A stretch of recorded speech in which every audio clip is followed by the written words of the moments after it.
Alright. Let's have a little chat about these cruise ships, shall we? Here's a ABC clip that will give you a quick rundown of this mess that's been made with the cruise ship Ruby Princess and the coronavirus outbreak. Cruise ships caught in coronavirus limbo, refuelled and stocked up. Foreign crew members were shuffled between ships in preparation for setting sail home.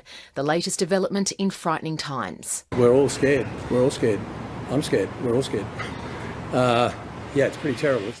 The strain is starting to show on the New South Wales Health Minister, forced to explain why nearly 3,000 passengers were allowed to disembark the Ruby Princess last month. Leaked emails show just before it docked in Circular Quay, the ship declared it had a mystery respiratory illness on board. The emails confirm that the government and New South Wales Health knew that there were unwell passengers and passengers that had the symptoms of COVID-19. This is the greatest public health disaster in the history of this state. The ship docked in Sydney just over 2 weeks ago, with nearly 2,700 people allowed to disembark. That was despite around a dozen of them getting tests for COVID-19. Before those results came back, passengers were getting in taxis, buses and boarding planes, heading to cities and towns across the country, including Toowoomba, Wollongong, Port Augusta, Darwin and Melbourne. We now know that 342 passengers in New South Wales alone have returned a positive test. 85 cases in South Australia have been linked to the ship, 75 in Queensland and 44 in WA, among others. So far, 11 people who weren't on board have caught the virus from one of these passengers. All up, the total number of known cases linked to the ship is nearly 600. That's around 1 in 10 of all cases nationwide. 7 of these people have died.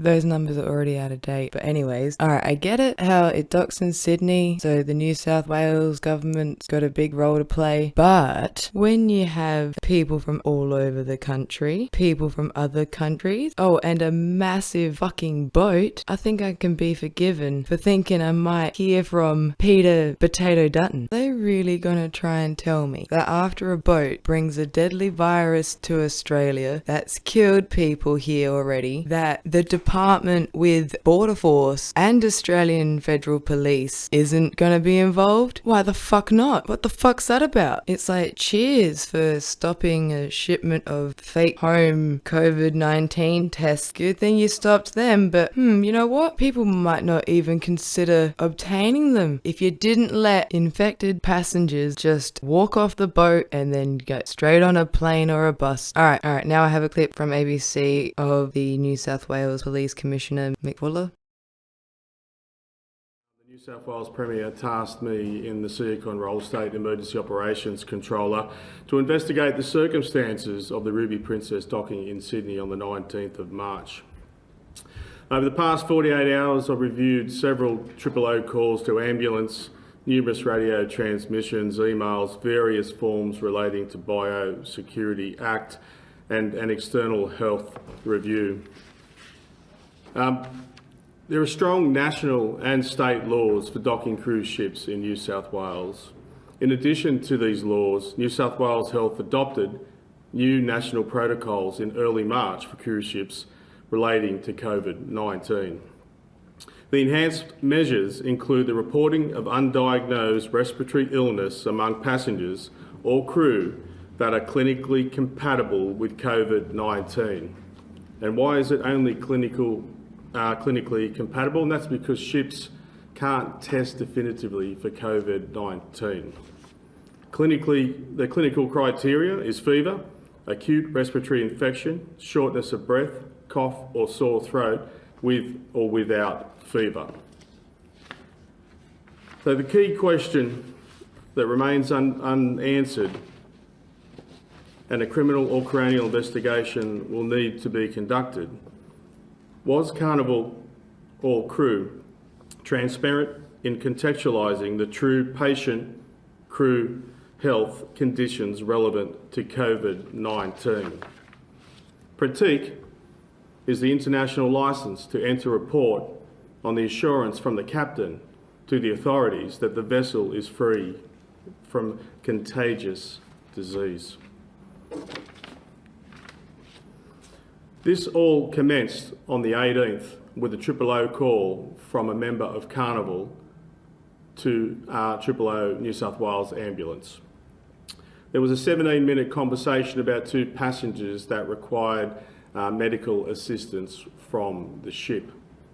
After that call, an ambulance supervisor concerned in terms of the terminology around the infectious nature of some of these passengers, he escalated the matter.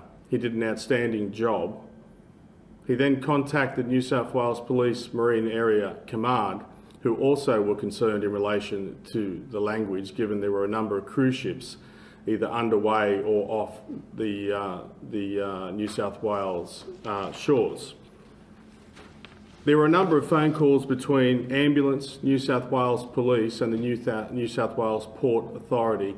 And can I say, the New South Wales Port Authority did an exceptional job in trying to get to the bottom of the facts in relation to this case. They made contact with the ship on numerous occasions. They actually stopped the ship from coming into Sydney Harbour without further medical information. They made contact with operations manager from Carnival, and on each case they were informed that COVID-19 wasn't an issue on the ship. So from my perspective, there are many unanswered questions, and I certainly can't answer those for you today, but the records on the ship between the captain and the captain's doctor.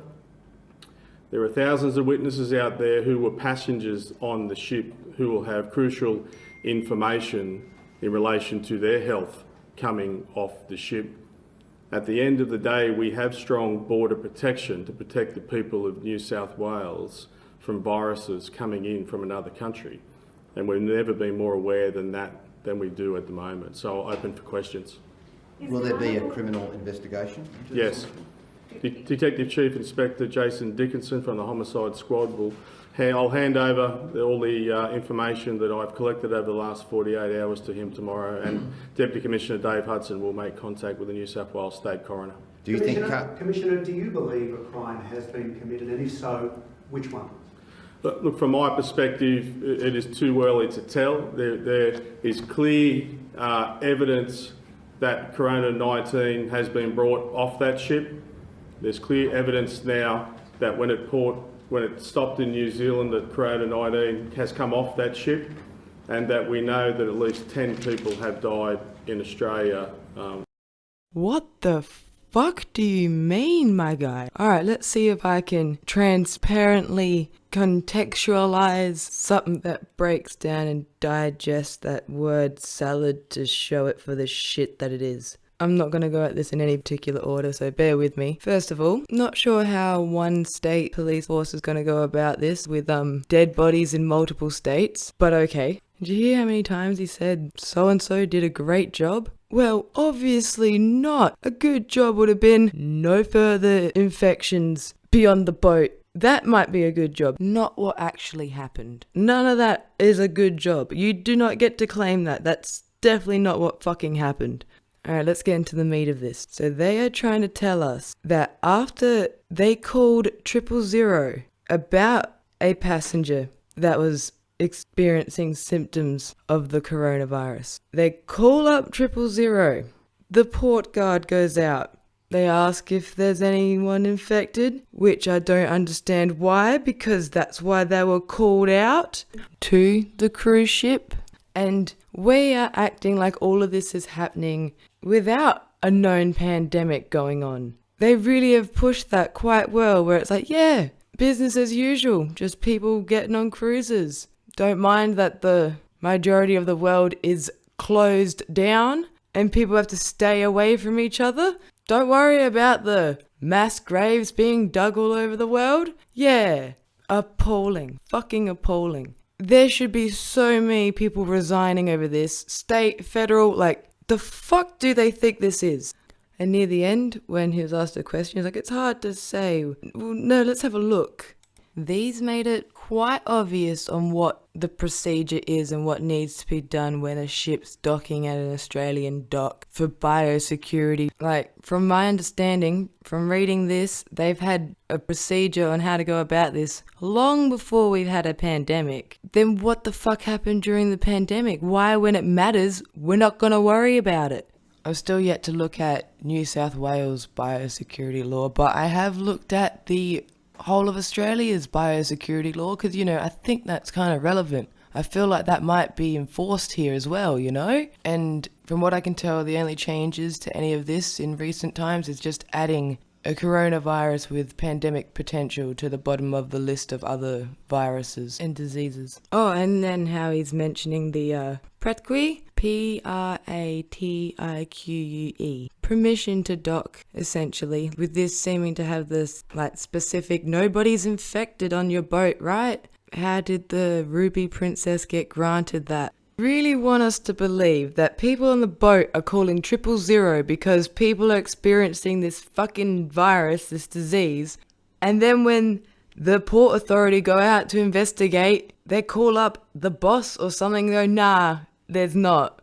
Don't worry about it. We're just in the middle of a pandemic, but ignore the reason for the 000 calls. Are you fucking shitting me? Oh my God. And still, at the end, he says, we have good biosecurity protecting New South Wales from viruses from other countries. What? No, you don't. It's like you had that one chance and you blew it. You all fucking blew it. You do not get to claim that you're protecting anyone from any virus. You're doing the fucking opposite. And this is what they do. They have their little speech where they come off sounding reasonable. Like, first time I listened to this, it's like, oh yeah. And you listen to it over and over again and you pick up different things. Like, why are they trying to pass the blame onto the people on the boat? They just said that they try to notify them and get help. They really seem like they're trying to pass all the responsibility on, just pass the blame. Like, Australia passed it on to New South Wales, and New South Wales passed it on to their police force, and their police force is trying to pass it on to the crew. I just assume that if you're on a boat, you're gonna want to try and eventually get off the boat, and the people on the land hold some sort of responsibility to make sure it's safe to do so. Oh, and these are Twitter rumours for now, so I'm going to deliver this with a very fat allegedly. There's one federal member, I think Alex Hawke. Allegedly his in-laws were on that ship, and also I think the New South Wales Health Minister had a mate on the boat, apparently, allegedly. But yeah, Australians should be appalled with how they handled this. We will be following this story at What Do You Mean? And thanks for watching, like, subscribe.